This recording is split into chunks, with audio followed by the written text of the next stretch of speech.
Welcome to Dreamy Nightfacts, the gentle learning channel. I'm so glad you found your way here tonight.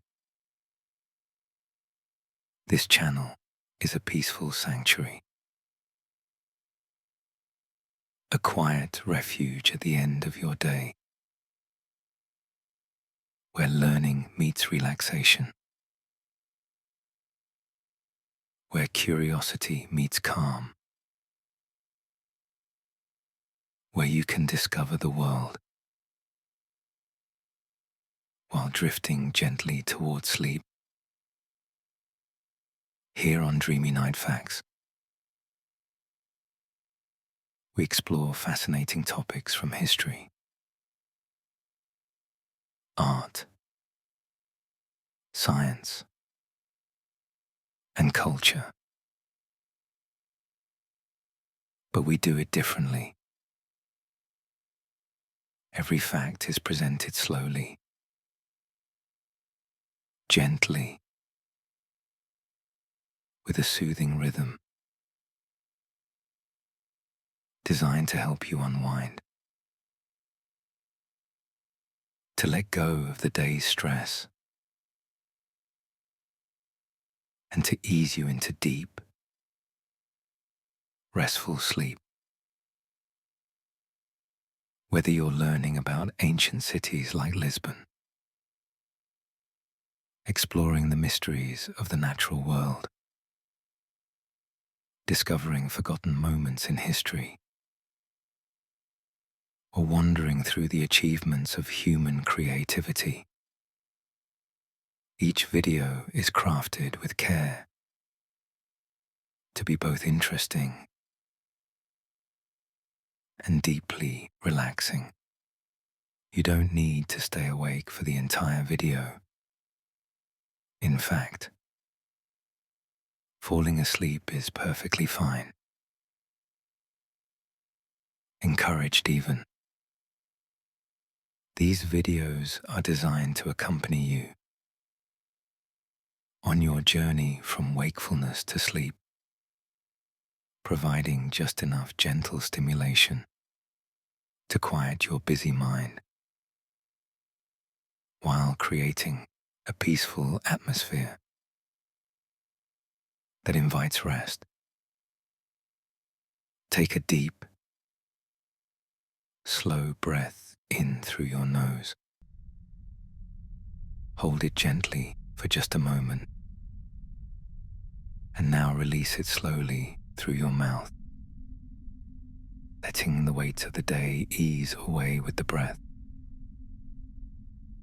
Tonight, we begin a calm,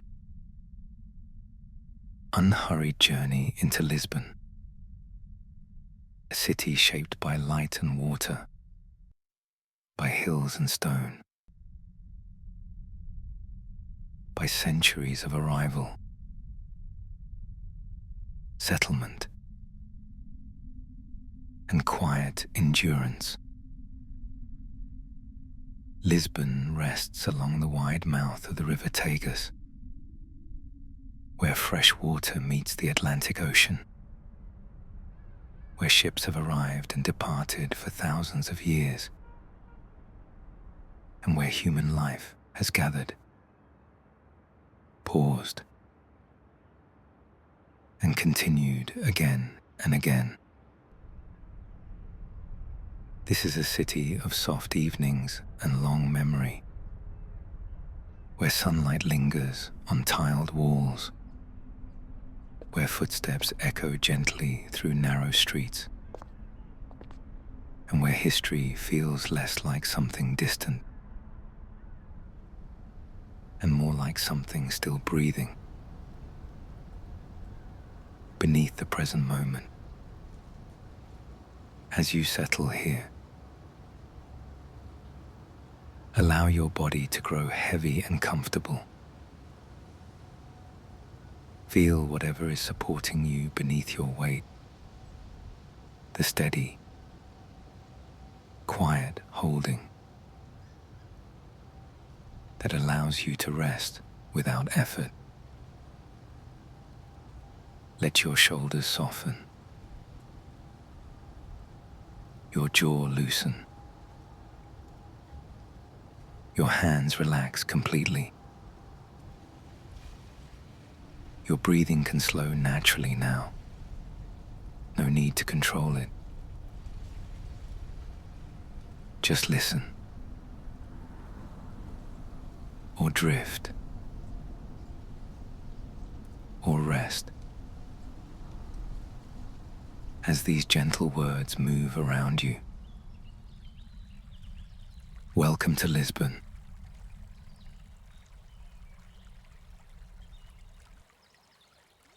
Lisbon is one of the oldest continuously inhabited cities in Western Europe, long before it became the capital of Portugal, or even before Portugal existed. People were already living along the banks of the River Tagus. The reason is simple and practical. The Tagus is one of the widest and most navigable rivers in the Iberian Peninsula. Near its mouth, it forms a broad, sheltered estuary that offers protection from Atlantic storms, while still allowing access to the open ocean.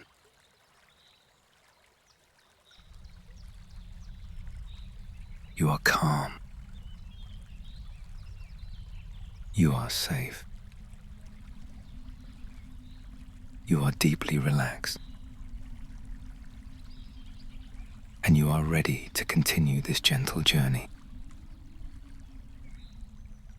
through Lisbon's long and layered history. Let's drift onward together now. Slowly. Peacefully. Ancient writers later associated the city with the Greek hero Odysseus, claiming he founded it during his wanderings after the Trojan War. This story gave rise to the name Olissipo, sometimes interpreted as the city of Ulysses.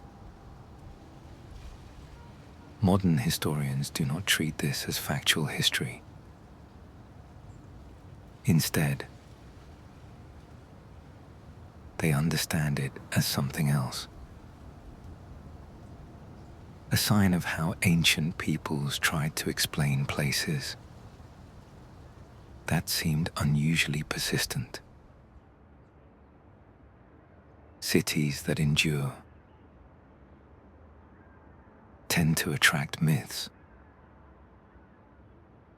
Legends grow. Where continuity is difficult to explain otherwise. What matters more than the story itself is the name. By the time Roman sources begin to mention the city clearly, it is known as Olissipo. This suggests the settlement already had regional importance, long before Rome arrived.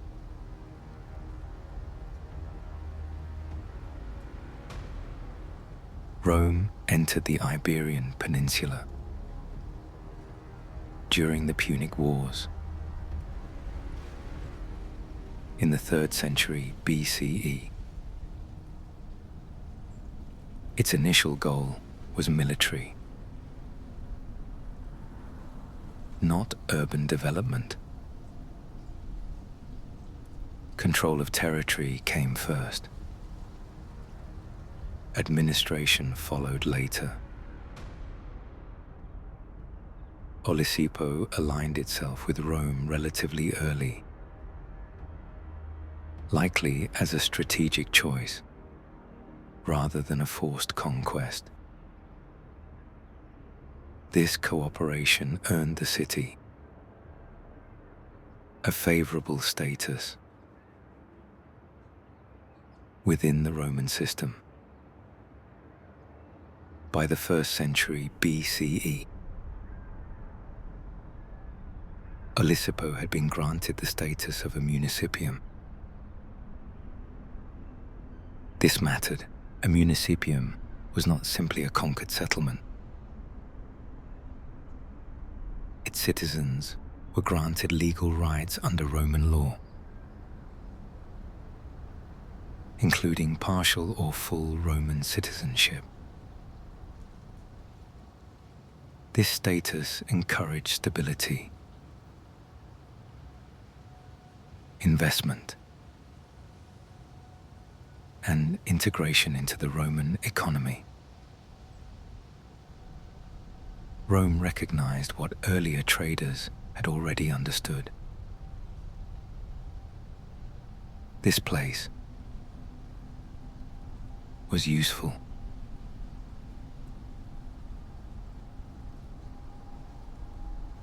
Under Roman rule,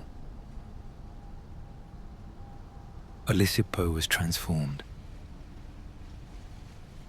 physically and culturally. Stone roads replaced older paths.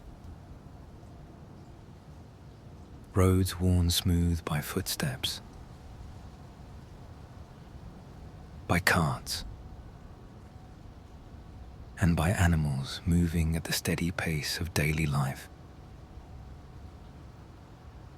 These roads connected the city to other Roman settlements across Lusitania. Aqueducts brought fresh water from the surrounding hills. Public baths, temples, forums, and administrative buildings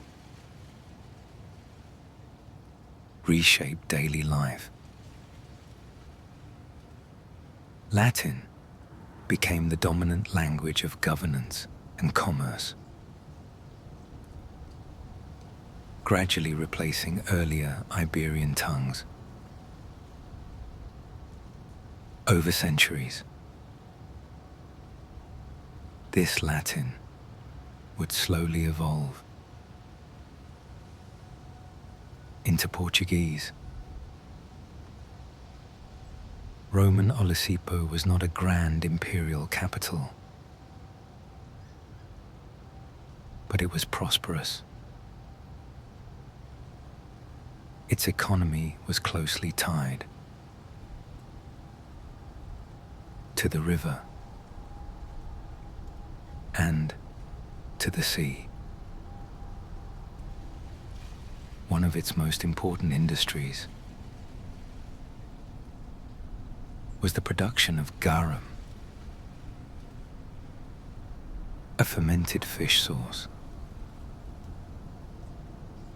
prized across the Roman Empire. Produced in large quantities along the Atlantic coast. Garum from Olissipo was exported in ceramic amphorae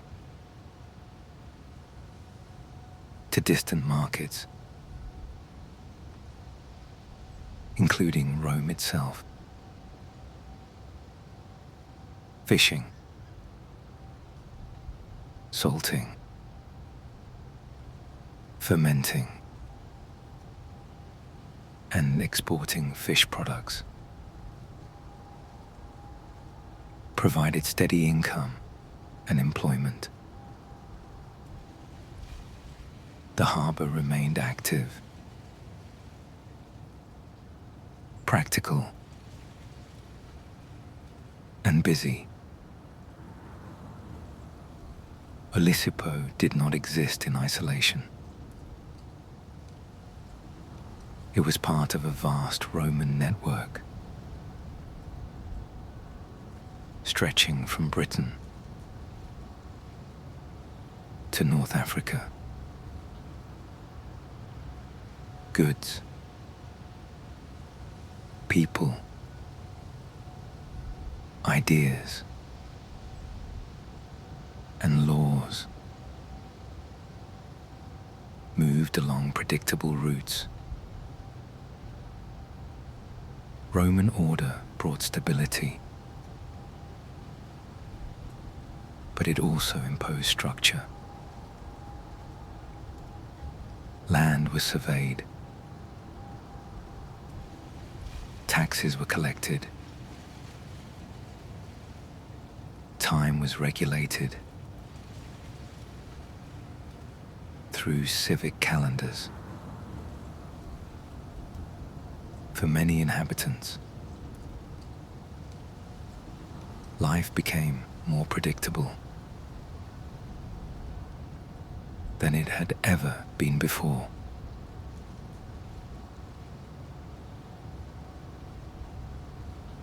By the 3rd and 4th centuries CE, pressures began to build across the Roman Empire. Resources were stretched, trade routes shifted,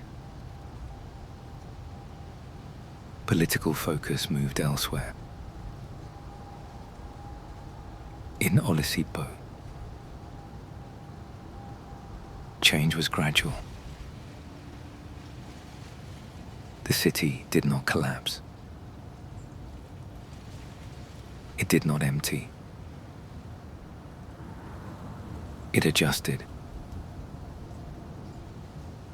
Maintenance of infrastructure slowed. Imperial authority became less visible. Local networks began to matter more than distant administrators. The river still flowed. The harbor still functioned. Life continued. This quiet continuity would become one of Lisbon's defining traits.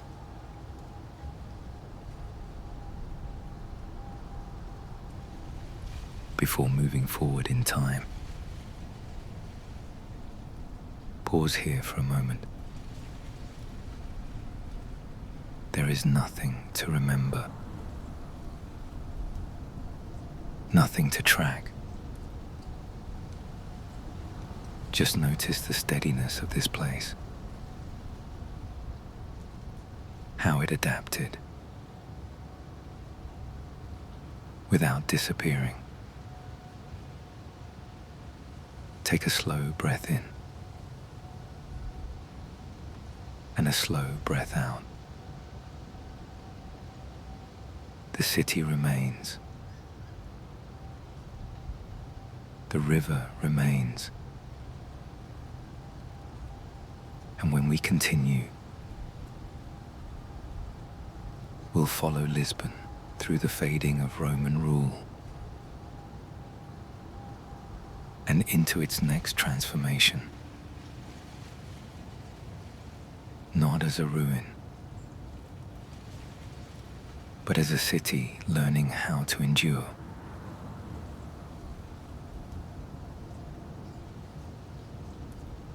When Roman authority weakened in the western provinces, it did not vanish overnight. In places like Lisbon, change arrived slowly and unevenly. Imperial officials became less visible. Military protection thinned. Taxes were collected less consistently. But daily life did not collapse. Roads still existed. Buildings still stood. People continued to work, trade, worship, and raise families. Lisbon, still known as Olissipo, entered what historians often call the post-Roman, early medieval period. This was not a single moment of transition, but a long process that unfolded over centuries.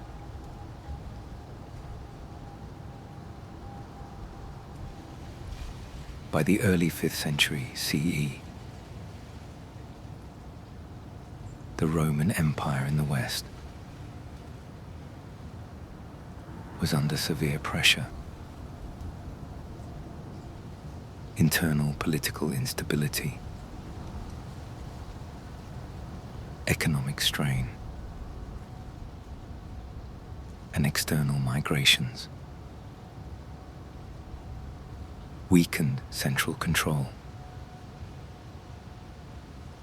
Roman troops were gradually withdrawn from peripheral regions, including much of Iberia. This withdrawal did not leave cities abandoned, but it did leave them without consistent imperial oversight. In Olissipo, Roman law and customs continued to influence daily life, but enforcement became local rather than imperial. Authority shifted closer to home. Local elites, landowners, and bishops increasingly filled the vacuum left by Roman administrators.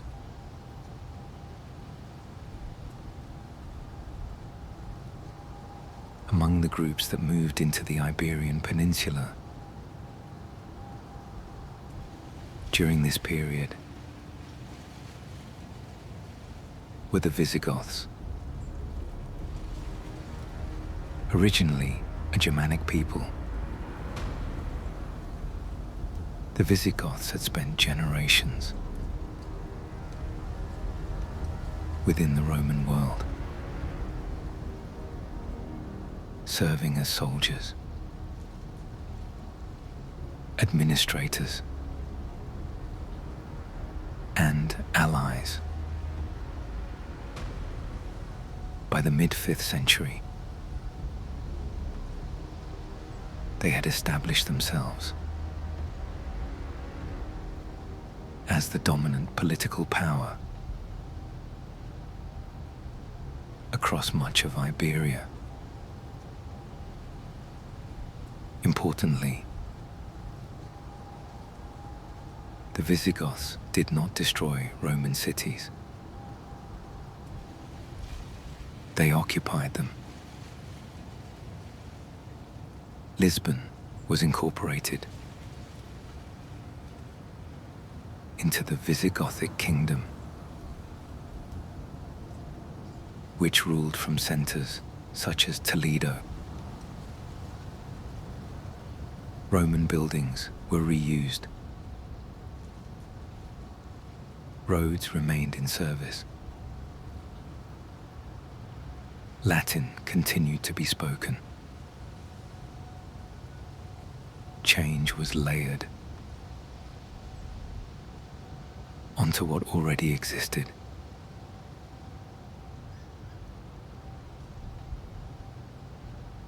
Visigothic rule relied heavily on Roman systems. The Visigoths lacked the administrative infrastructure to replace Roman governance entirely, so they adapted it. Roman law codes were revised rather than abandoned. Over time, these revisions culminated in legal compilations, such as the Visigothic Code, also known as the Liber Judiciorum. This code applied to both Roman and Visigothic populations. This blending of traditions helped maintain stability. Lisbon was not a political capital during this period, but it remained a functioning urban center. Its port continued to matter regionally, especially for coastal trade and fishing.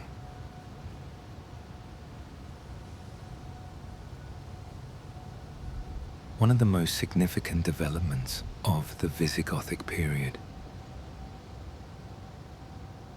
was the consolidation of Christianity. Christian communities had existed in Lisbon since Roman times, but during the early medieval period, Christianity became the dominant and organizing force of public life. Churches replaced or absorbed older religious sites. Bishops became important civic leaders, often acting as mediators. Judges and administrators. Religious calendars replaced civic ones as the primary way people mark time. Latin survived most visibly through the church.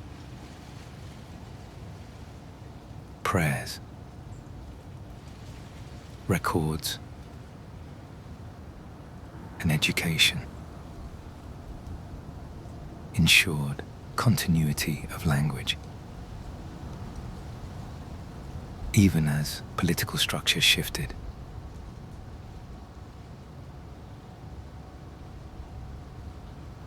Lisbon, during the Visigothic period,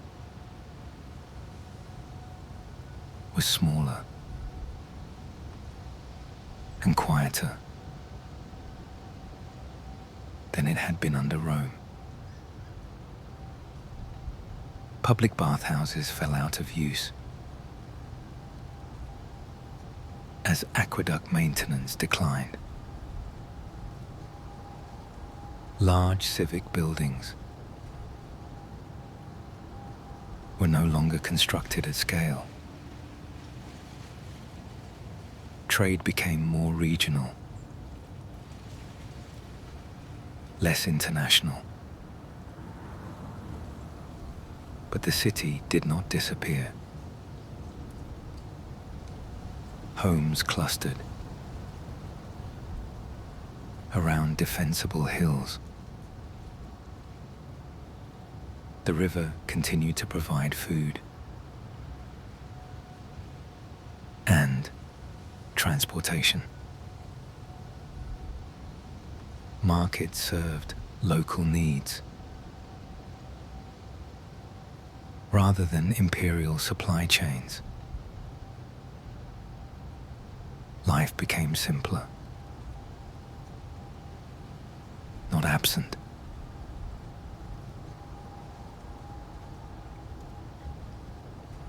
One of the most important aspects of this period is what did not happen. Lisbon was not abandoned. It was not destroyed. It was not forgotten. Instead, it endured through adaptation. Streets followed older Roman lines. Stone from Roman buildings was reused for new structures. Knowledge passed through families and religious institutions rather than imperial schools. This continuity would prove essential for the city's future.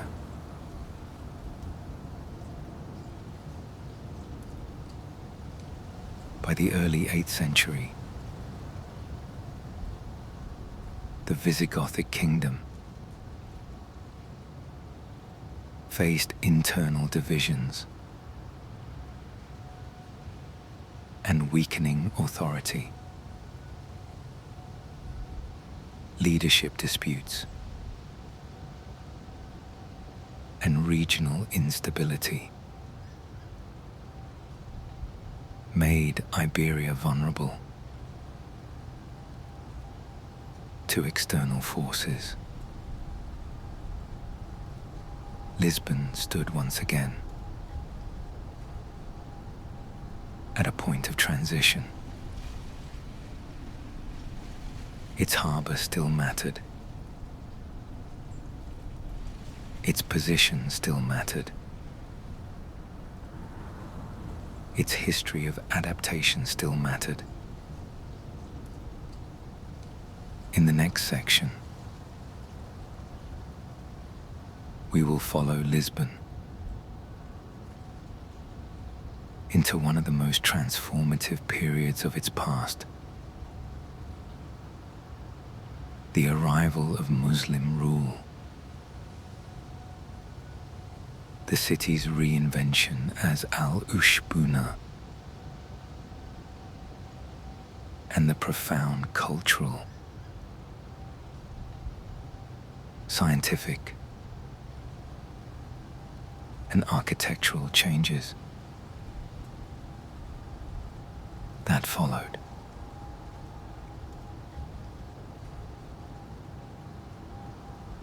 Take a slow breath in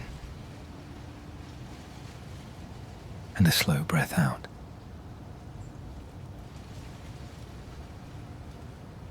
The city remains. The river remains. And we continue.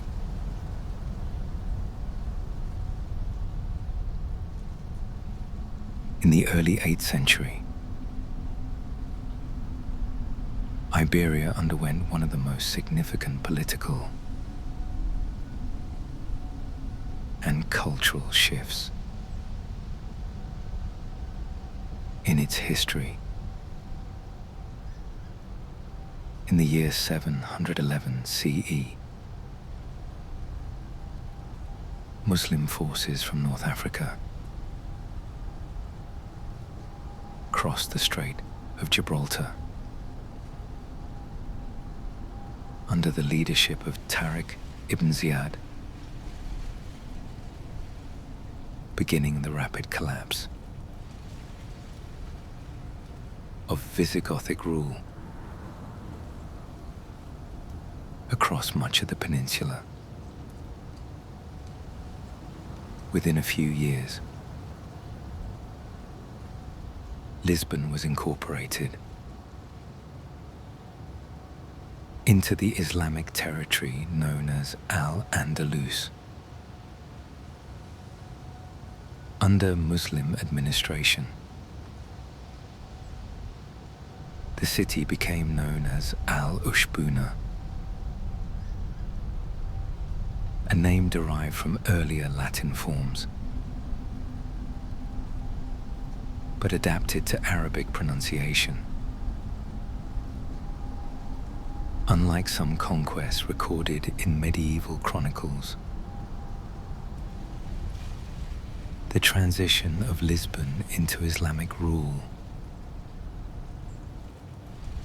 appears to have involved limited destruction. Archaeological evidence suggests continuity of settlement, with existing urban structures reused rather than demolished. Roman and Visigothic walls remained in service, and the city continued to function as a regional port. Lisbon's strategic value was immediately clear to its new rulers. Positioned at the mouth of the Tagus River, al-Ushbuna controlled maritime access to the interior of western Iberia, while also serving as a defensive point against Atlantic incursions. The city became part of a wider network, linking North Africa, southern Iberia, and the western Mediterranean.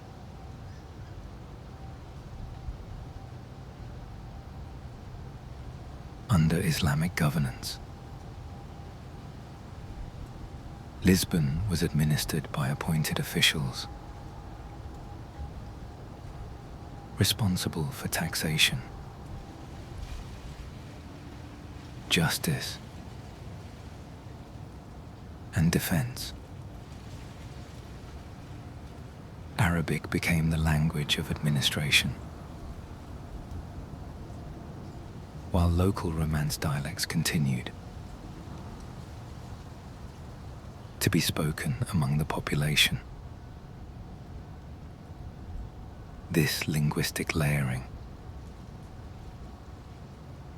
would later influence the development of Portuguese. Urban life changed gradually. Streets became narrower, more irregular, reflecting Islamic urban design, focused on shade, privacy, and defense. Houses were often built around internal courtyards, where air could cool in shaded spaces, and the quiet sound of water might gather in small fountains. Neighborhoods were organized by trade, kinship, or religious affiliation. Water management improved significantly during this period. Existing Roman infrastructure was repaired and expanded. Cisterns, wells, and underground channels supplied water for homes, public fountains, and gardens. These systems supported denser urban living and reduced reliance on surface water alone.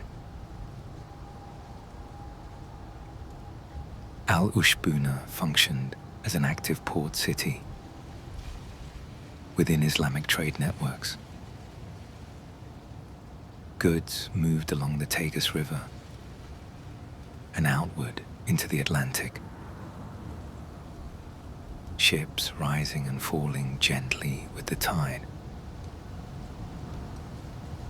Exports likely included salt, fish products,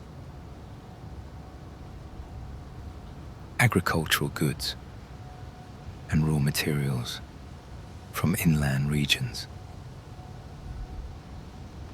Trade connected Lisbon to cities such as Cordoba, Seville, and ports in North Africa. Coins, ceramics, and imported goods found in archaeological layers confirm regular commercial activity. Lisbon did not rival Cordoba in scale or influence, but it remained economically stable and strategically relevant. Islam was the dominant religion of governance, but Lisbon was religiously plural. Muslim, Christian, and Jewish communities coexisted under Islamic law. Christians and Jews were considered dhimmi, protected communities allowed to practice their faith in exchange for taxation and loyalty. Churches that predated Islamic rule were sometimes maintained, while new mosques were constructed. The sound of prayer, bells or voices would have drifted through the same streets at different times of day. Religious life was regulated, but generally tolerated. This coexistence was not without tension, and conditions varied depending on leadership and external pressures. However, for much of the Islamic period, Lisbon functioned as a mixed, multilingual city rather than a segregated one. Lisbon occupied a frontier position within Al-Andalus. Its Atlantic location placed it near northern Christian kingdoms that would later expand southward. As a result, the city was periodically fortified and reinforced. By the 11th century, as central authority weakened, Lisbon came under regional rulers known as taifas. These smaller states competed for power, often forming alliances with northern Christian kingdoms. Lisbon's frontier status made it vulnerable, but also ensured continued investment in defenses and harbour infrastructure. In 1147, Lisbon was captured by Christian forces led by Afonso Henriques. with assistance from crusaders traveling east. After a prolonged siege, the city surrendered. Following the conquest, Lisbon underwent another major transition. Mosques were converted into churches. Arabic administration was replaced by Latin Christian governance. And demographic shifts reshaped the population. However, Islamic influence did not disappear. Elements of urban design, agriculture, language, and daily life remained embedded in the city's structure. After the capture of Lisbon in 1147, the city was incorporated into the emerging Kingdom of Portugal. The conquest secured control of the Tagus estuary and provided Portugal with a major Atlantic port. Many Muslim residents left or were displaced, while Christian settlers arrived from northern Portugal and from across Europe. Crusaders who assisted in the siege were offered land and privileges, contributing to rapid resettlement. Lisbon was placed under Christian feudal administration. Ecclesiastical authority expanded quickly, and the city became the seat of a bishopric. Mosques were converted into churches, often with minimal structural change, reflecting continuity beneath transformation. Royal authority strengthened steadily. Although Coimbra remained the political center initially, Lisbon's geographic and economic advantages became undeniable. Its harbor allowed access to Atlantic trade routes, while the Tagus River connected inland agricultural and mining regions. In 1255, Lisbon was officially declared the capital of Portugal. The decision reflected practical realities. Lisbon was easier to supply, easier to defend by sea, and better positioned for international trade. During the 13th and 14th centuries, Lisbon expanded beyond its earlier Islamic core. New parishes were established. Neighborhoods grew outward from the castle hill toward the river. City walls were repaired and extended to accommodate population growth.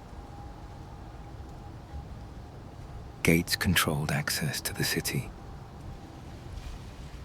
while towers and battlements reinforced its defenses. These fortifications reflected Lisbon's continuing vulnerability. As a coastal and frontier city, street patterns remained largely inherited from earlier periods. Narrow, irregular streets persisted, particularly in older districts, while newer areas developed with slightly more regular layouts.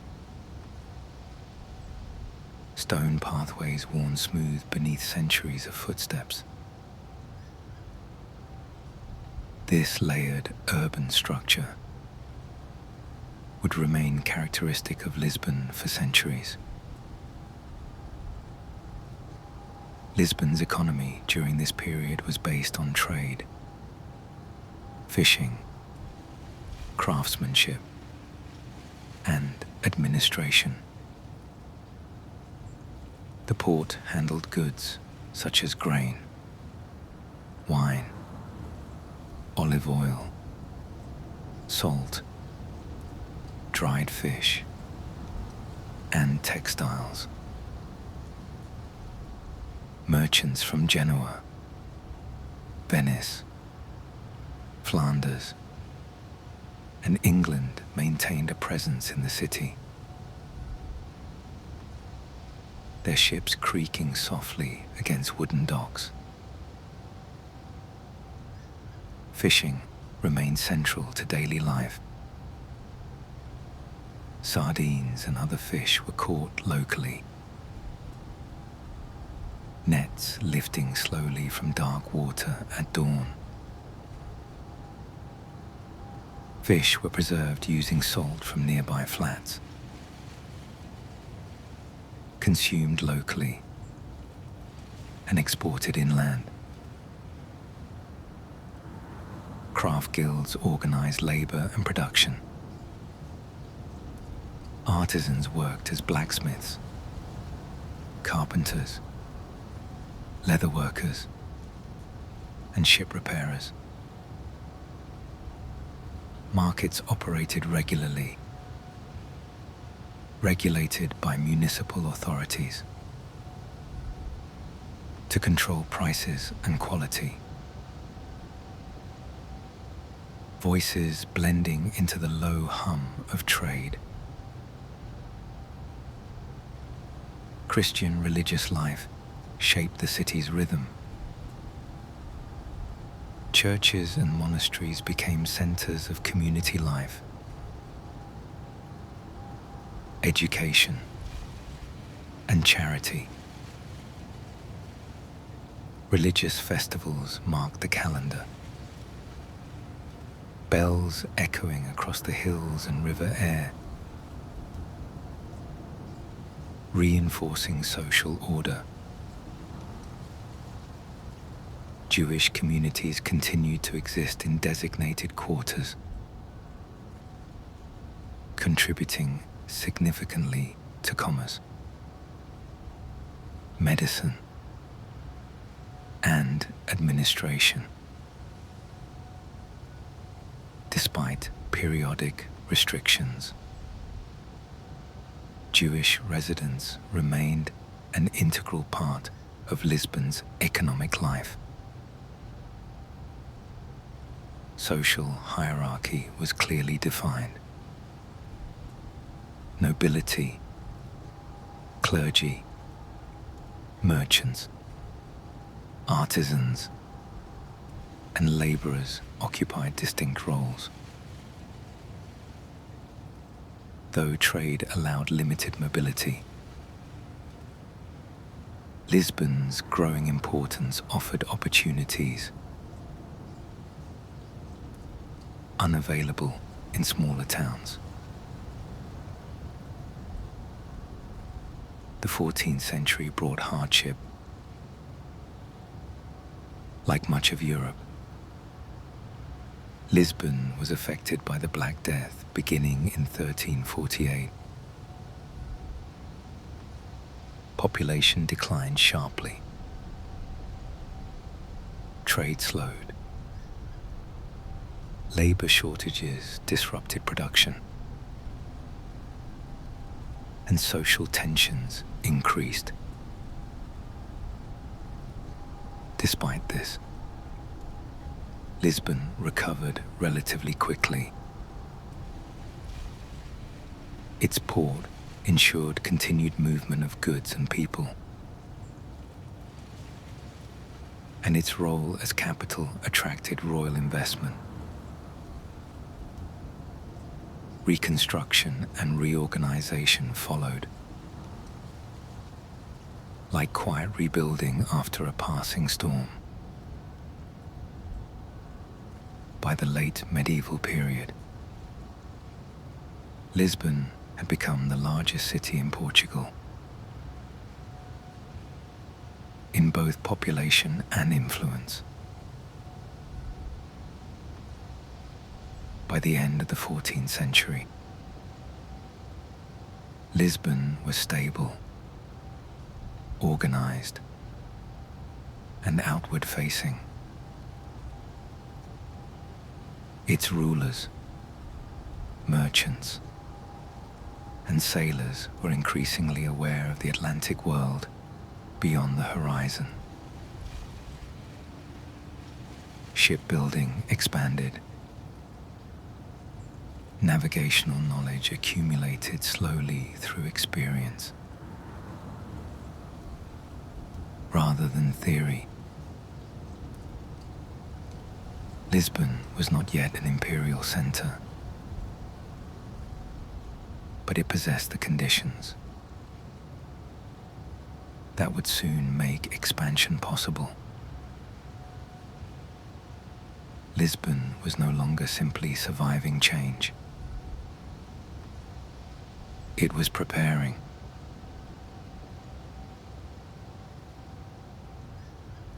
By the early 15th century, Lisbon had become a city defined by access to river, to sea, and to knowledge. What followed was not sudden ambition, but gradual application of skills, resources, and curiosity formed over generations. By the late 14th century, Lisbon was no longer only a political capital. It had become a functional maritime center. The city's relationship with the Atlantic developed gradually, driven by practical needs: fishing, trade, coastal transport, and defense. Portugal at this time was a small kingdom with limited land resources. Its borders were largely fixed, and agricultural output could not easily support population growth. The sea offered alternatives. Not conquest yet, but opportunity. Portuguese sailors were already familiar with Atlantic conditions. Coastal voyages were routine, as were crossings to nearby islands. Fishermen ventured farther into open waters each generation, learning to read winds, currents, and seasonal change. These journeys were not heroic expeditions. They were work.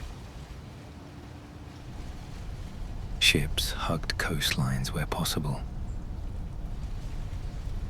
stopping frequently to resupply. When storms forced vessels offshore, sailors learned, sometimes painfully,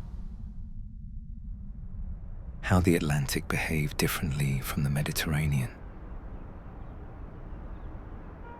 Portuguese shipbuilders refined vessels suited to Atlantic conditions.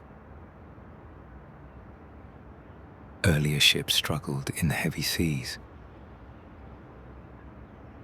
Gradually, hulls became stronger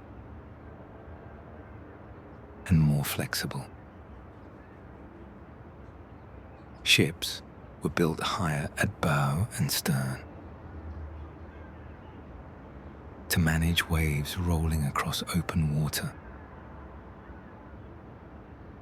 Rigging systems improved, allowing sails to be adjusted with greater precision.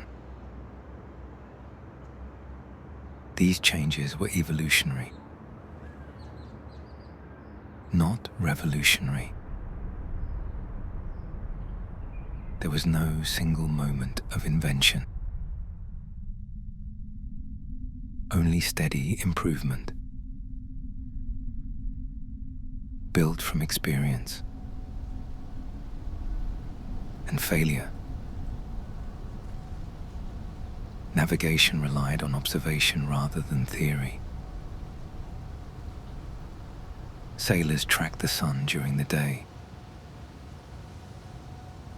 and stars at night, their reflections trembling across dark water. Knowledge passed orally between crews, apprentices, and pilots. Simple instruments such as the astrolabe and quadrant were introduced from earlier Islamic and Mediterranean traditions. These tools allowed sailors to estimate latitude, though accuracy remained limited. Maps improved slowly. Early portolan charts focused on coastlines and visible landmarks, rather than open ocean. Blank spaces remained common, treated with caution, rather than fear. Lisbon became a place where this knowledge accumulated. Sailors returned, compared routes, corrected errors, and shared experience. The harbour functioned as an informal learning centre. Charts unfolding beneath lantern light, voices speaking quietly over timber decks. A crucial factor in Lisbon's development was political stability. After the crisis of succession in the late 14th century, Portugal emerged under King João I. This stability allowed long-term planning. The Crown supported maritime activity, not as adventure, but as strategy. Exploration was seen as a way to access resources without territorial war. The capture of Ceuta in 1415, a North African port, marked a turning point. Ceuta controlled trade routes linking Mediterranean commerce to trans-Saharan networks. However, trade did not flow as expected, and maintaining the city proved costly. This disappointment encouraged Portuguese leaders to look further south along the African coast. Rather than inland conquest, Lisbon served as the organizing center for this outward focus. Ships were built there, supplied there, crews assembled there, and information returned there. The city was not yet wealthy on a global scale, but it had the infrastructure needed for repeated voyages. Dock, warehouses, skilled labor, and administrative oversight. Crucially, Lisbon's expansion was incremental. Voyages pushed only slightly beyond previous limits. Each return reduced uncertainty. Each failure informed the next attempt. This method reduced risk and created continuity, a defining feature of Portuguese exploration. By the early 15th century, Lisbon had developed three essential qualities: practical Atlantic sailing experience, institutional memory through repeated voyages, and a governing structure willing to invest patiently. The city was not yet reshaping the world, but it was preparing to reach it. The age of discoveries did not begin with ambition. It began with methodical learning, rooted in Lisbon's harbour, shaped by necessity, and sustained by discipline rather than myth. What followed was not a sudden leap across oceans, but a carefully managed extension of known routes. One coastline, one current, one return voyage at a time. During the early 15th century, Portuguese exploration shifted from experimentation to systematic expansion along the western African coast. This process unfolded gradually, driven by economic goals, navigational learning, and state oversight. Lisbon functioned as the operational center, coordinating logistics, crews, and information. For centuries, European sailors believed waters south of Cape Bojador were unnavigable. Strong currents, shallow waters, and unpredictable winds made return journeys difficult. The problem was not sailing south. It was coming back. In 1434, navigator Gil Eanes passed Cape Bojador and returned safely to Portugal. This voyage proved Atlantic wind systems could be understood and used rather than feared. This marked a psychological shift, more than a geographic one. Once sailors knew return was possible. Further exploration became feasible. After Cape Bojado, Portuguese expeditions advanced incrementally. By the 1440s, voyages reached Senegambia. By mid-century,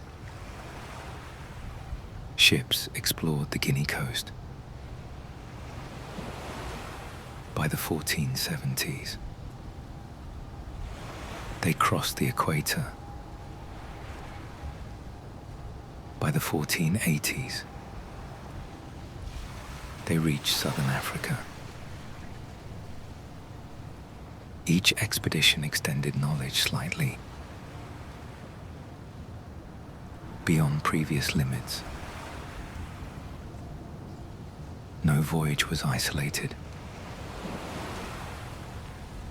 Information from each return shaped the next departure. The primary motivation for these voyages was trade, not territory. Portuguese merchants sought gold from West African sources, ivory, pepper substitutes, human labor, increasingly enslaved. Trade networks already existed along the African coast. Portuguese ships inserted themselves into these systems rather than replacing them. Goods were exchanged at coastal points rather than inland. Fortified trading posts, known as feitorias, were established to secure commercial relationships and protect investments. The most important of these was Elmina, founded in 1482, which became a major center for gold trade. Unlike earlier medieval trade ventures,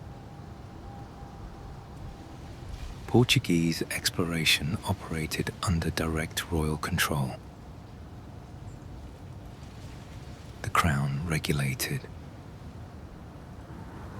who could sail, where ships could trade, and which goods were reserved for royal monopoly. This system limited competition, but ensured continuity. Lisbon's administrative structure recorded routes, profits, failures, and losses.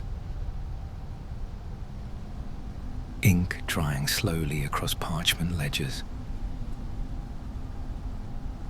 Revenue from trade funded further voyage, creating a self-sustaining cycle of expansion. As voyages extended farther south, navigational techniques improved. Sailors learned to use the Volta do Mar,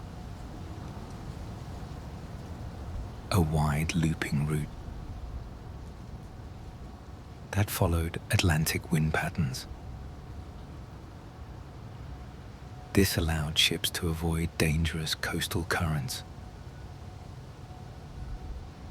sails tightening against steady ocean winds. Latitude calculations became more reliable. Charts improved. coastal landmarks were recorded with increasing accuracy. Still, uncertainty remained high. Many voyages ended in shipwreck, illness, or loss of crew. Progress depended on endurance rather than speed. By the mid-15th century, enslaved Africans were being transported to Portugal and to Atlantic islands. Initially small in scale, this trade expanded over time, becoming deeply embedded in the Portuguese economy. Lisbon became one of Europe's first cities, with a visible enslaved population. This development would later shape the city's economy and its social structure. These early systems laid the groundwork for the transatlantic slave trade that followed in later centuries. By the end of the 15th century, Lisbon had become Europe's primary Atlantic port. Ships arrived regularly with goods, information, and people from Africa. Warehouses expanded, shipyards multiplied, markets filled with unfamiliar materials, and voices speaking many languages. The city's population grew, and its importance increased rapidly. Lisbon was no longer simply responding to the sea. It was organizing it. By 1488, Bartolomeu Dias rounded the Cape of Good Hope, proving that the Indian Ocean could be reached by sea. This discovery transformed Lisbon's role permanently, shifting it from regional trading hub into global maritime capital. The path was now open to Asia. What followed would place Lisbon at the center of global trade. Briefly, decisively, and at great cost. By the late 15th century, Portugal had achieved what no other European kingdom had yet managed: a practical maritime route around Africa toward the Indian Ocean. This achievement was not sudden. It resulted from decades of accumulated navigation data, ship design, refinement, and institutional memory centered in Lisbon. In 1488, Bartolomeu Dias reached the southern tip of Africa, rounding what he called the Cape of Storms. King João II later renamed it the Cape of Good Hope, recognizing its strategic importance. Dias did not reach India, but proved the Atlantic and Indian Oceans were connected. After his return, Portugal paused further attempts for nearly a decade, consolidating knowledge and preparing a larger expedition.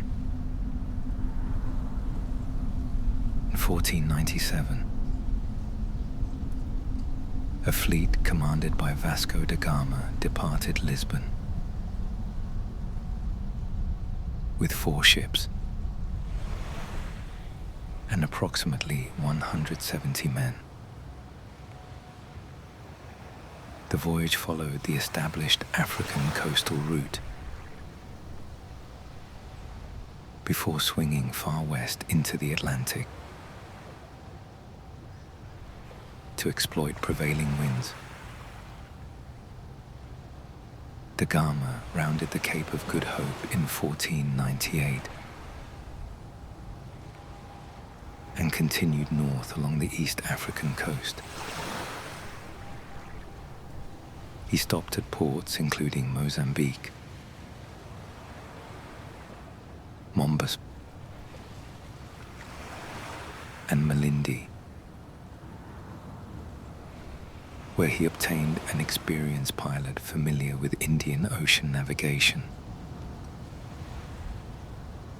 Large, experienced crews were required. Military protection was needed to defend long trade routes. Fortified ports had to be maintained across Africa and Asia. Losses mounted steadily through storms, disease, piracy, and warfare. Ships returning to Lisbon grew fewer, and voyages became more expensive. Harbour bells rang less often for arriving fleets, and empty moorings rocked gently against weathered stone docks. At the same time, Portugal faced demographic limits. Its population remained small compared to emerging rivals such as Spain, England, and the Netherlands. This limited its ability to defend and maintain a global trading network. By the late 16th century, Portuguese dominance was challenged directly. Dutch merchants entered the spice trade, establishing their own routes and trading posts. English and French ships began contesting Atlantic and Indian Ocean waters. Portuguese monopolies weakened as competitors offered lower prices and greater volume. Lisbon remained a major port, but it was no longer uncontested.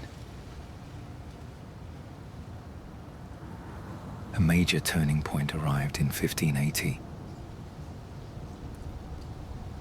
Portugal entered a dynastic union with Spain, following a succession crisis.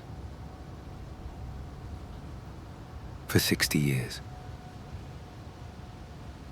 Portugal and Spain were ruled by the same monarch. Although Portugal retained nominal independence, in practice,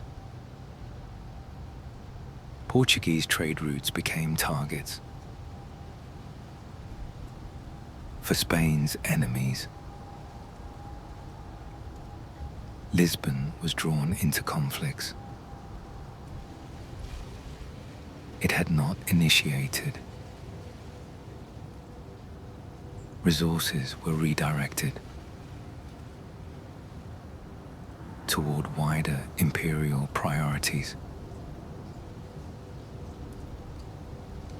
The Dutch, at war with Spain, attacked Portuguese holdings across Asia, Africa, and South America. Many were lost permanently. Lisbon's strategic influence weakened as trade networks slowly fragmented. During the Iberian Union, the Casa da India declined in effectiveness. Overseas profits fell. Smuggling increased. Administrative control loosened. Lisbon remained important, but its role shifted from global center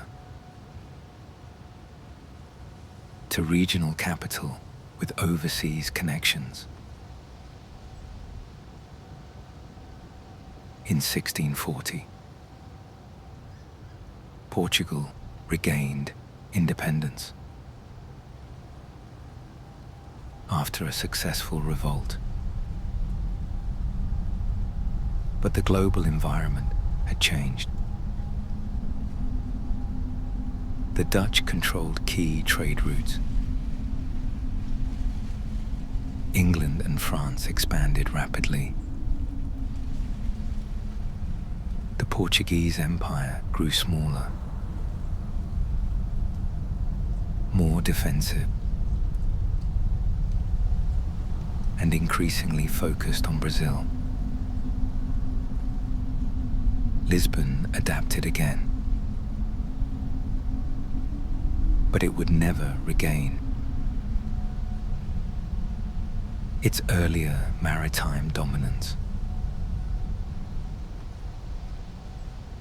By the late 17th century, Lisbon remained one of Europe's largest cities, a major Atlantic port, economically active,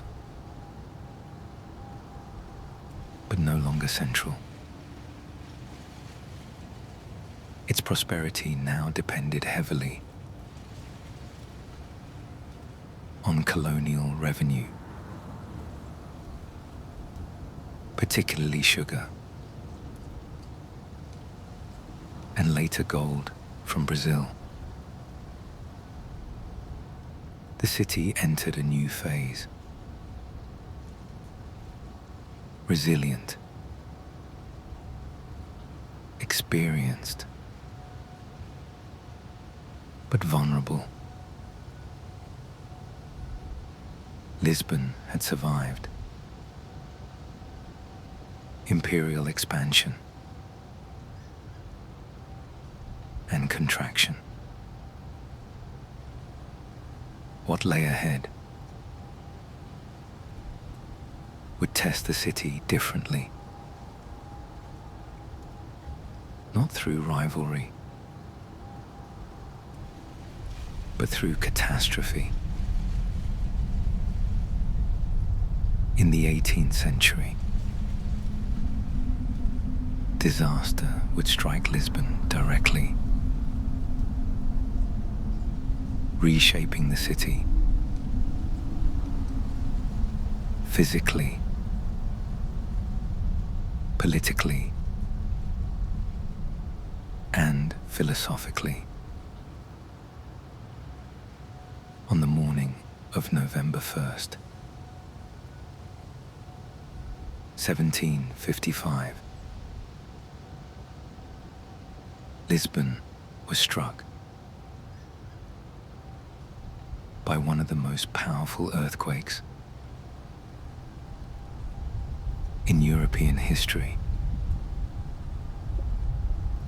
It occurred around 9:40 in the morning on All Saints' Day, when many residents were gathered indoors, attending church services. Candles flickered quietly. Voices echoed softly through stone interiors. And the city followed familiar ritual rhythms. Modern estimates place the earthquake's magnitude between 8.5 and 9. The shaking lasted several minutes and caused widespread structural collapse. Churches collapsed, while still filled with congregations. Large sections of the city centre were destroyed. Stone buildings failed, their foundations unable to withstand the violent motion. Dust drifted slowly through the air, settling across streets and rooftops. Thousands of people moved toward the riverfront, believing the open space would offer safety. Approximately 40 minutes later, the Tagus River changed suddenly. Water withdrew briefly, exposing parts of the riverbed. Then a powerful tsunami surged inward. Water flooded the harbor, and surrounding low-lying areas. Ships were lifted, turned, and carried inland by the force of the water. The river moved with overwhelming strength, reclaiming space it had shaped for centuries. After the earthquake, and the floodwaters receded, fires began to appear across the city. Cooking hearths, fallen candles, and broken chimneys ignited buildings throughout Lisbon. Strong winds carried sparks from street to street. The fires burned for several days. slowly consuming what the earthquake had left standing. Smoke drifted across the skyline, darkening the autumn air. By the time the fires finally faded, an estimated 85% of Lisbon had been destroyed. Tens of thousands had lost their lives. Major civic, religious, and residential districts lay in ruins. The Royal Ribera Palace was lost. The Casa da India archives disappeared. Libraries, records, and countless artworks vanished. Centuries of memory reduced to ash and silence. Portugal's response emerged quickly. Under Sebastião José de Carvalho e Melo, later known as the Marquis of Pombal, he served as chief minister to King José I. His recorded instruction was simple and direct. Bury the dead and feed the living. Under his authority, mass burials were organized to prevent disease.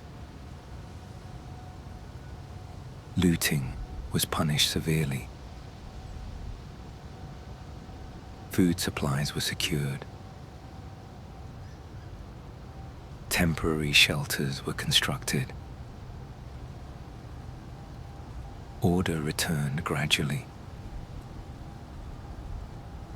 Despite the overwhelming scale of destruction, the Lisbon earthquake changed more than a city. It changed how disasters were studied. For the first time, a government conducted a systematic investigation into an earthquake. Questionnaires were distributed to parishes. Witness accounts were collected. Observations were recorded about ground movement, water behavior, and structural damage. These records later became foundations for modern seismology. Rather than rebuilding the medieval city exactly as it had been, Pombal ordered a completely new urban plan for central Lisbon. Wide, straight streets were constructed, arranged in a structured grid. Buildings were designed to follow uniform heights. Public squares were opened to improve circulation and safety. New construction techniques were introduced. Buildings contained internal wooden frameworks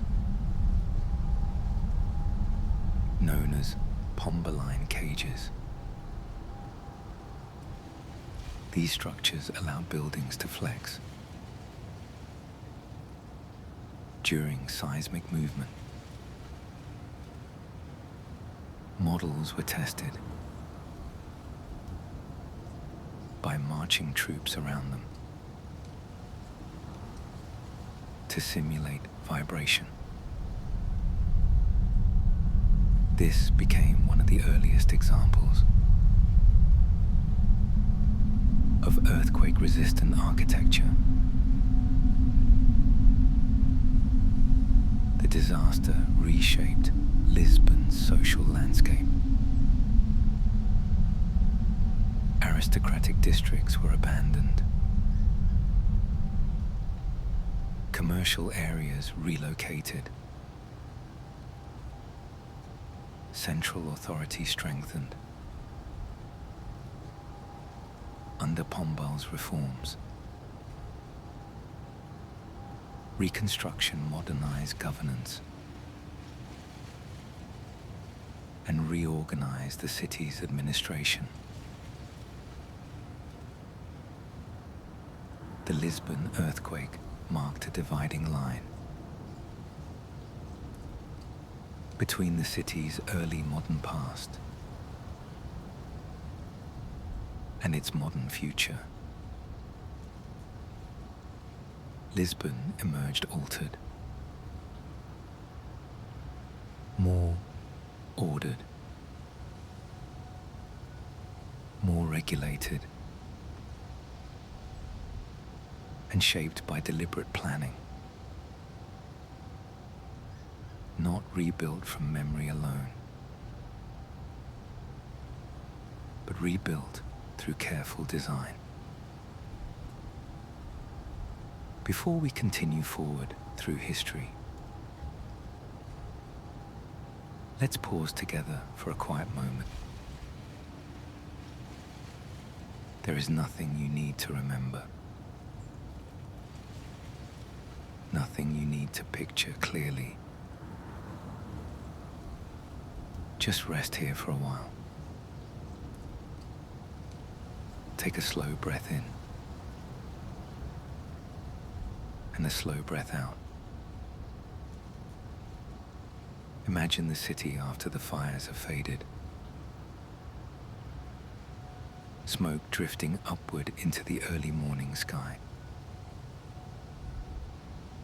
Ashes settling quietly into still streets. The air is calm now. Cooler. Quieter. You are standing safely above the Tagus River, watching the water move slowly beneath you. The river continues, steady, unchanged in its rhythm. Feel your breathing beginning to follow that same steady flow. In.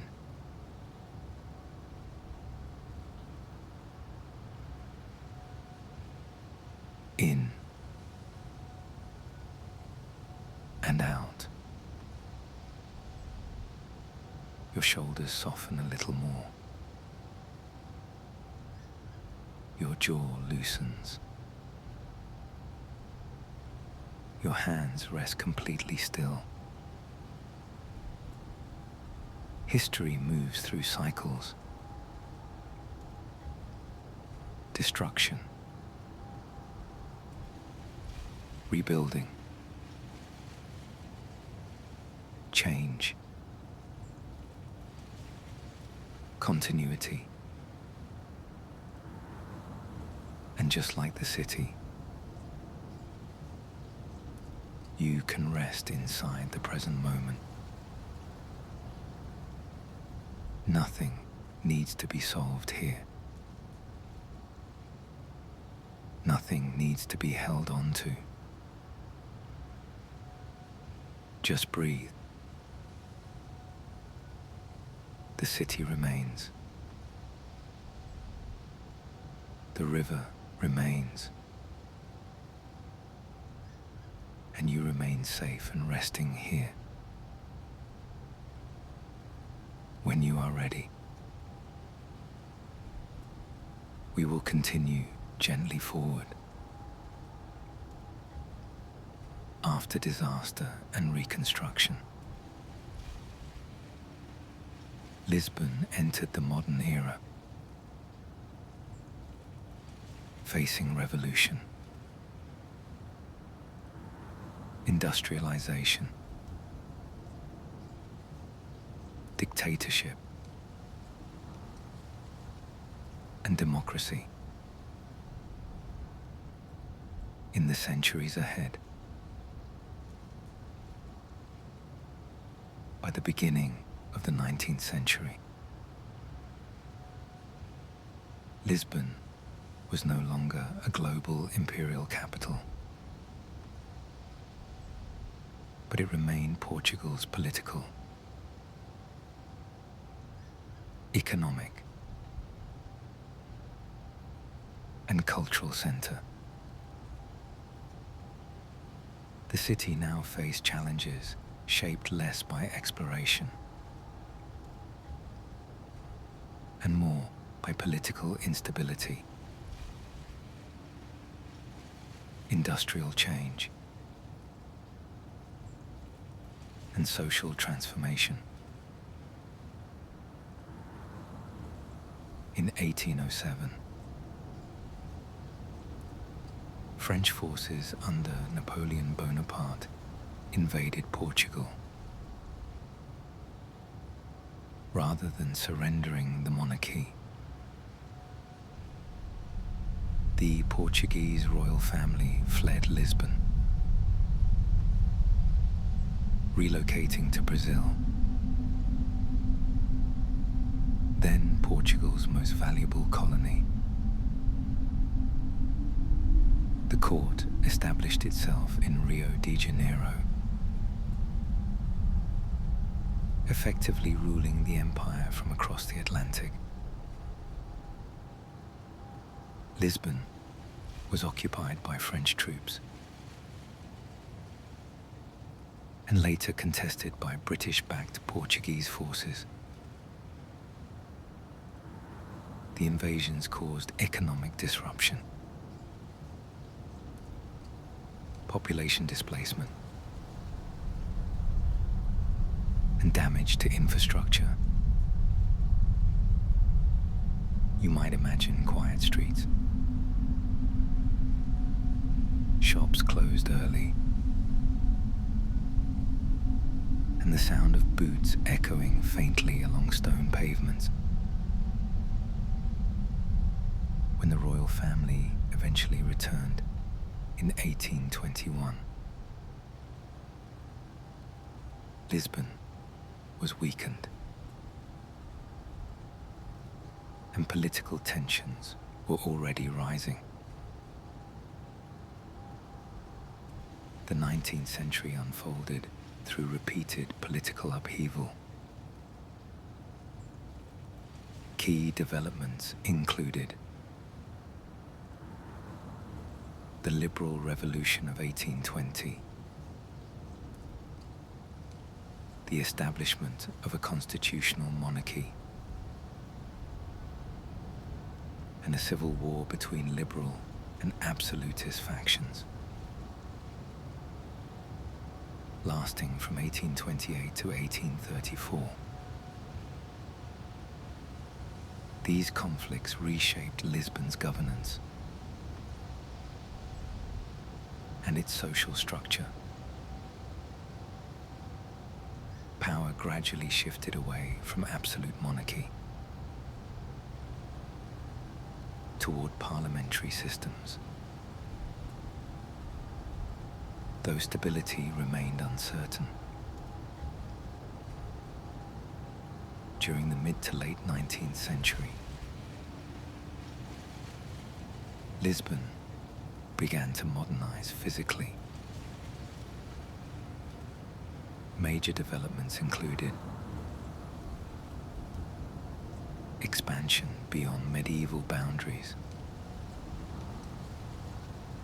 construction of new avenues and public buildings, introduction of railways connecting Lisbon to the interior along the riverfront, factories, docks, and warehouses increase slowly. You might picture the distant rhythm of machinery and the low whistle of early trains arriving from inland valleys. Lisbon's population grew steadily as rural migrants arrived seeking work. In 1910, the Portuguese monarchy was overthrown, and the Portuguese Republic was declared in Lisbon. The new republic faced immediate challenges: political instability, economic difficulty, social division. Between 1910 and 1926, Portugal experienced frequent changes of government, strikes, and unrest. Lisbon became a center of political activism, but also of uncertainty. In 1926, a military coup ended the republic, leading to the establishment of an authoritarian regime. By 1933, Antonio de Oliveira Salazar had consolidated power, creating the Estado Novo, a corporatist dictatorship that would rule Portugal for over 4 decades. Under Salazar, political opposition was suppressed, censorship was enforced, colonial control was maintained. Lisbon was reshaped symbolically and administratively. Though large parts of the population lived in poverty, Portugal remained neutral during World War II, and Lisbon developed a unique role. The city became a refuge for displaced Europeans, a center for diplomacy and espionage, one of the last open ports connecting Europe to the Americas. You might imagine dimly lit cafes, quiet conversations spoken in many languages, suitcases resting beside tables, and ships waiting silently along the docks. Lisbon's hotels, cafes, and harbors hosted refugees, agents, and exiles from across the continent. Before we continue, pause here for a quiet moment. Let the story rest. just for now. Take a slow breath in through your nose. Hold it gently. Release it slowly through your mouth. Again, breathing in calm, breathing out the weight of the day. Feel your shoulders soften, dropping slightly lower. Feel your jaw loosen, your tongue resting comfortably. Notice the surface beneath you, holding your full weight. There is nothing you need to follow, nothing you need to remember. Just breathing.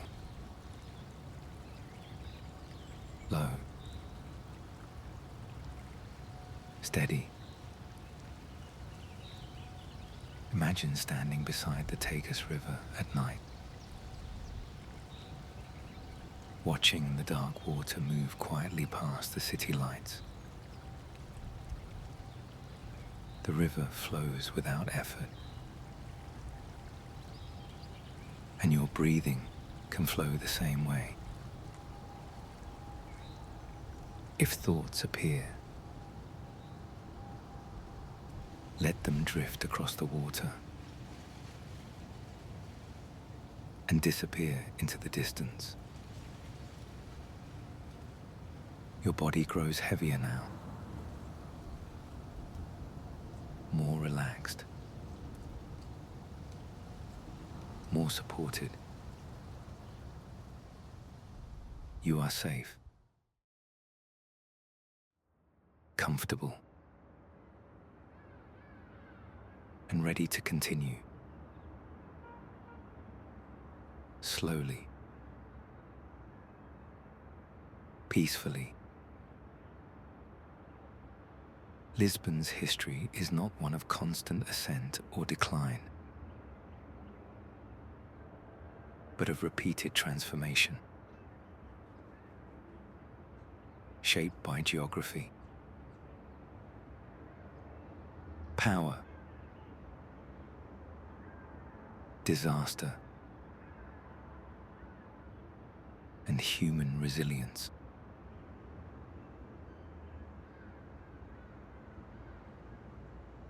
Lisbon's history is not defined by a single era or a single achievement. It is defined by continuity through change. Over more than 3 millennia, the city has been shaped repeatedly by geography, trade, power, belief, disaster, and adaptation. Few cities in Europe have experienced so many transitions without losing their core purpose as a place of exchange, connection.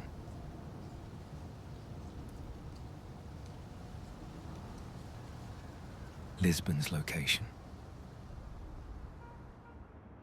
has remained its most constant influence. The wide mouth of the Tagus River provided shelter for early settlement, access to inland regions, direct connection to the Atlantic, These features drew Phoenician traders, supported Roman administration, enabled medieval commerce, and later allowed Lisbon to become a departure point for global navigation. While political power shifted across centuries, geography continued to shape opportunity.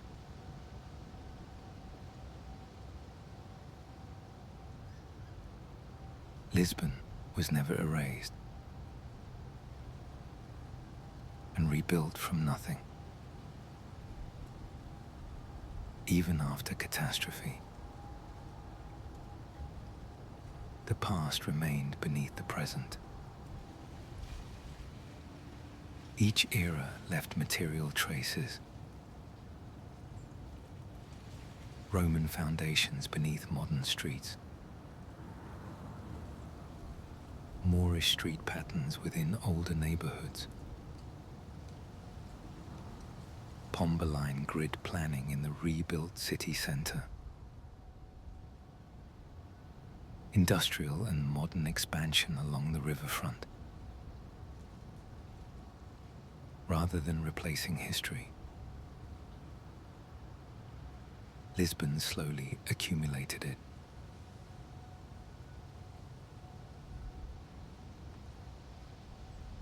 Lisbon's rise as a global capital during the Age of Discoveries was historically brief. Its decline was not sudden, but structural. Limited population, overextended trade networks, rising competition from larger powers. What followed was not collapse, but adjustment. Lisbon shifted gradually from imperial command center to national capital, and later to modern European city.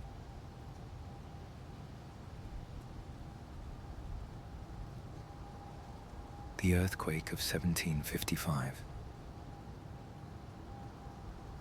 remains one of Lisbon's defining moments. It forced the city to confront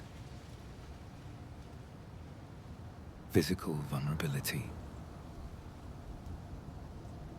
administrative responsibility, the need for rational planning. Lisbon's reconstruction became an early model for urban governance, engineering standards, and disaster response. Few cities rebuilt with such deliberate intention.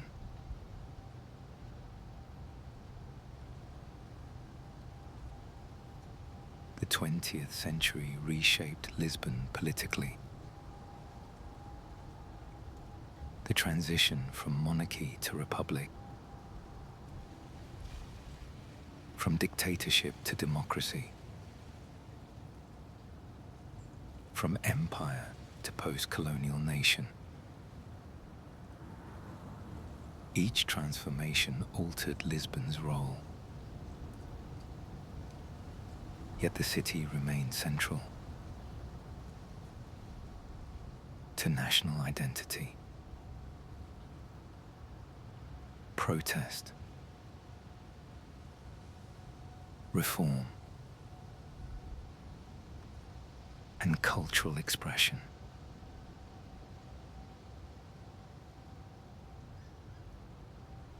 Today,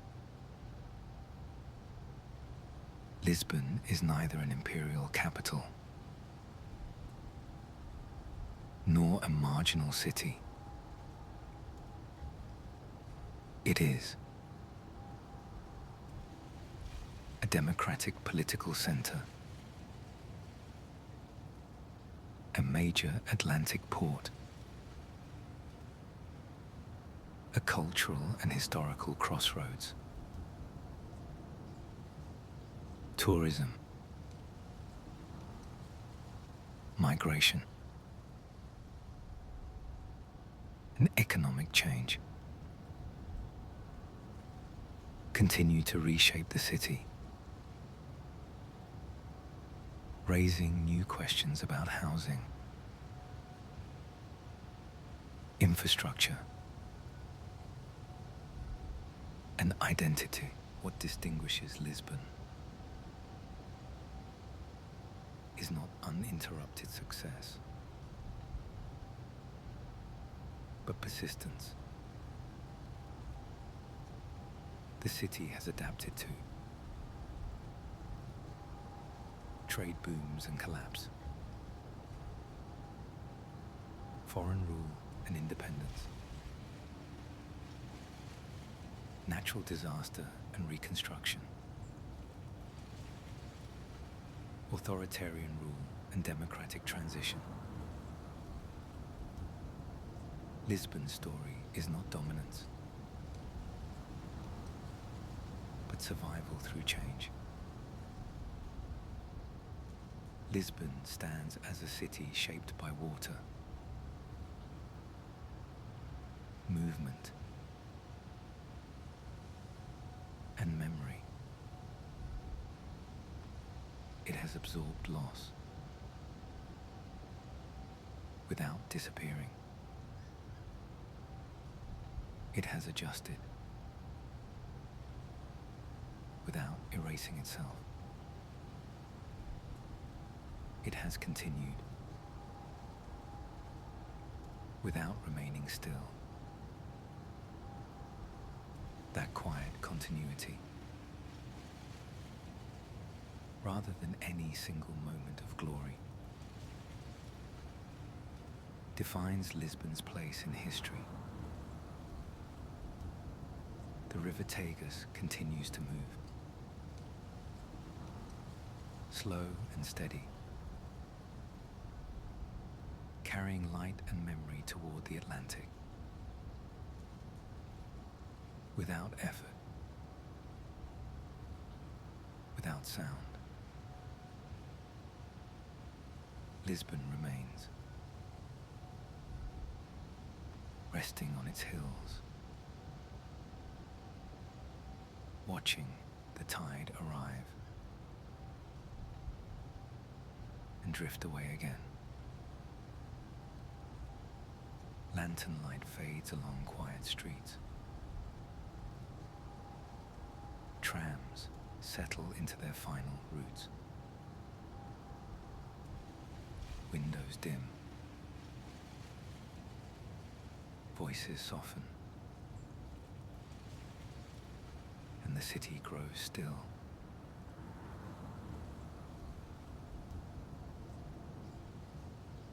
You don't need to hold the images now. You don't need to remember the story. Everything can drift gently away, like reflections dissolving on water, like footsteps fading along stone streets. If your thoughts are still present, they can soften and grow quieter. If sleep has already begun to arrive, there is no need to return. The sound of this voice can fade into the background, becoming part of the night air, part of the quiet. Your breathing continues on its own, slow, steady,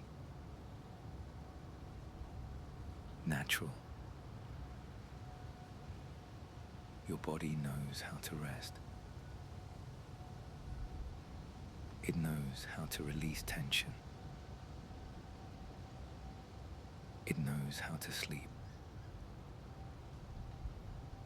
Lisbon remains patient, unchanging beneath the stars, while you drift deeper into rest. There is nowhere else to go, nothing more to follow, only stillness, only ease, only rest.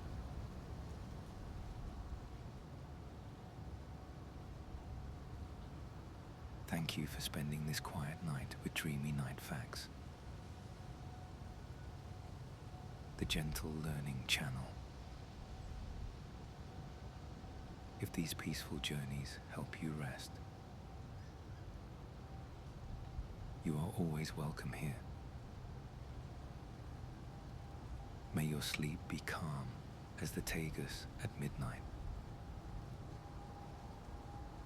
Your dreams steady as Lisbon's ancient hills, and your night as serene as the city itself. Good night. Sleep peacefully. Drift deeply. And rest.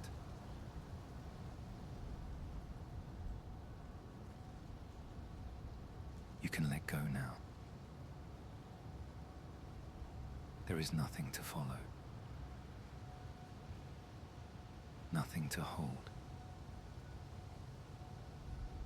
only quiet,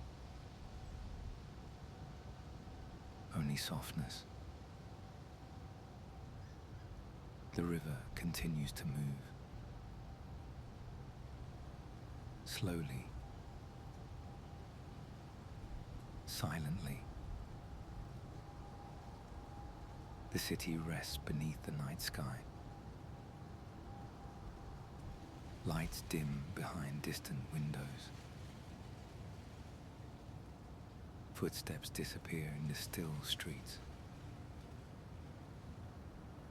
Even the tide grows calm. Your breathing remains steady, gentle, unhurried. There is nothing you need to listen for, nothing you need to remember. Sleep can deepen safely. Sleep can continue quietly. You are safe here. You are warm. You are resting.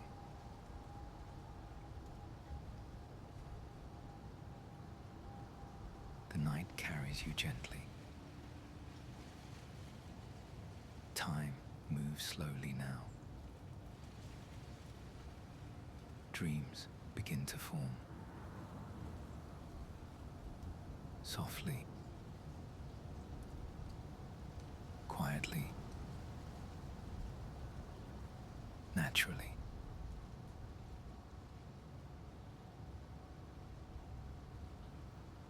Rest.